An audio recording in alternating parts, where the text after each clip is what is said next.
So the episode may have contained scenes that mean themes that is disturbing to viewers. So I'm going to do my best to censor some of the things that I just saw in this review. So I hope you enjoy the episode, which they say is very disturbing. So the episode begins with the team sleeping in John's hut, which we knew, which we still haven't got over the previous episode. But we saw John waking up, which he said he overslept, and another reference of the White Rabbit in Alice in Wonderland that he is late, which he has to defend the village on fire, which happens to be made out of paper. So John have used the water to put out the fire, which Ruby is about to take her weapon, but knowing how she was terrified of using it again. But we see how John introduced the team to the people pleasers. I mean paper pleasers, which they actually are people made out of paper, where we knew that they actually are pleasant and polite. And he names them after people that he knew, in which he is showing them the map where they knew where they have to go and who they can help them get back to the world, knowing how they got a list. But John actually have a to-do list, knowing how they all discuss about John's mental problems, thinking of how he will protect the people who are made out of paper, knowing how one of them say that the tree isn't the cause of death, but bring people back to life, which is sort of like a resurrection tree, which they actually questioned what happened when Alex poisoned Sean and what happened to Lewis.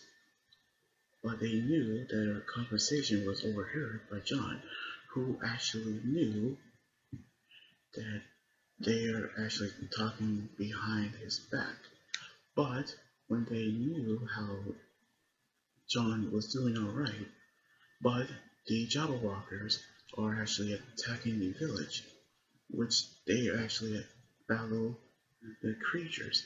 But Ruby, who still actually take up precedent roles, but refuse to use it in battle when we see the image of Cinder from the void to evacuate the citizens of Atlas to Vacuo, in which one of the Jabberwockers have grabbed Ruby. Then we see the image of Salem, knowing that she is about to be eaten, but they save her, knowing that it's actually Neo, which she got stronger, knowing of what actually happened. But we see the dam that has water flooded the village, which of course that was a disturbing scene where we knew that the paper pleasers are dead, in which John had failed, which they call him a hero. But when they ask what they had to do, Ruby actually has a negative attitude, say that whatever they did always backfired, which she actually knew that everything that her friends have did, she would get jealous and turn her negativity out on them. But John said that it was all her fault when the plan to evacuate Atlas to Vacuo failed, and all of this happened was because of her. Knowing that, John burst into tears, saying that he has to save everyone, but we knew that everyone was completely emotional, but was completely hurt. So we knew how Ruby don't want to hear what everyone else had to say, so she took her weapon and decided to run away, leaving her friends behind at the destroyed village, which we knew that she was completely hurt. So this episode actually has a lot of guilt and people blaming each other for what happened, which John blames Ruby for the evacuation plan failed and them stranded in the ever after, knowing how she actually took all of her negativity out on her friends. But the paper placers have been killed. But we knew something bad is going to happen.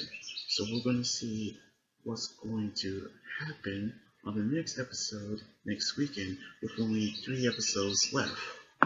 So anyway, like this video, subscribe for more, and comment what you think about the episode. You guys can also follow me on Twitter, Instagram, and Tumblr, and my Facebook page and Twitch. Until then, this is Anime Guy 300 here saying signing out. Laters, and be safe.